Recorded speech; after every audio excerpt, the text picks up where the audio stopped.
আসসালামু আলাইকুম প্রিয় শিক্ষার্থীরা, আশা করি তোমরা সবাই ভালো আছো।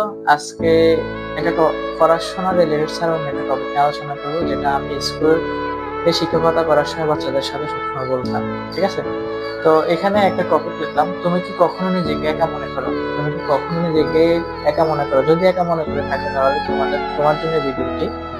সবাই যখন তোমাকে ছেড়ে যায়, একটা সময় আসবে তোমার সাথে কেউ থাকবে না, তোমার পাশে কেউ থাকবে না, তোমার বন্ধু বান্ধব থাকবে না, তোমার প্রিয়জন থাকবে না, তারপরে তুমি তোমার কাছের মানুষগুলো পাবা না তোমার পাশে। ঠিক আছে, যখন তোমার কষ্ট কেউ বুঝে, তোমার মনের ভিতরে অনেক চাওয়া পাওয়া থাকতে পারে, অনেক দিন থাকতে পারে, কষ্ট থাকতে পারে, যখন কেউ বুঝবে না তোমার কষ্টগুলো, তোমার চাওয়া পাওয়া গুলো কি, আবার তখন একজনই আছেন যিনি সবসময় তোমার পাশে আছেন। একজনই আছেন এই পৃথিবীতে, একজনই তোমার কষ্ট কথাগুলো বুঝবে। তুমি কখন সুখে থাকে, কখন তুমি কাঁদো, কখন তোমার মনে চাওয়া পাওয়া যত কিছু আছে, একজনই আছে সবকিছু বোঝে। এবং তুমি তার কাছে সবচেয়ে বেশি চাওয়া পাওয়া, সেটা হচ্ছে যে আমাদের স্রষ্টা আল্লাহ। কারণ এই পৃথিবীতে সবচেয়ে বড় অভিভাবক হচ্ছে যে আমাদের আল্লাহ। আমাদের জীবনে বিভিন্ন ধরনের প্রতিকূলতা, বিভিন্ন ধরনের বিপদ আসবে, বিভিন্ন ধরনের সমস্যা আসবে।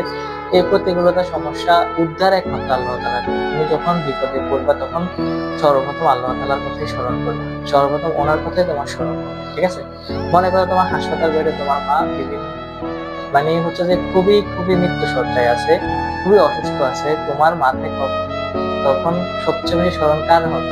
আল্লাহ হবে। হে আল্লাহ, তুমি আমার মাকে সুস্থ করে দাও, তুমি আমার মার অসুস্থতা দূর করে দাও। তুমি তার কাছ থেকে কিছু আশ্রয় চাও। তো আমাদের সবচেয়ে বড় অভিভাবক হচ্ছে আল্লাহ। আমরা আল্লাহ তাআলা আমাদেরকে কখনো ছেড়ে দেন না, ছেড়ে যান না। আমাদের আশেপাশের আত্মীয় স্বজন, আমাদের কাছের মানুষ, এই মানুষ সবাই ছেড়ে গেল, আমাদের স্রষ্টা আমাদেরকে কখনো ছাড়েন। কারণ উনি হচ্ছে সবচেয়ে বড় রহমত এবং আমাদের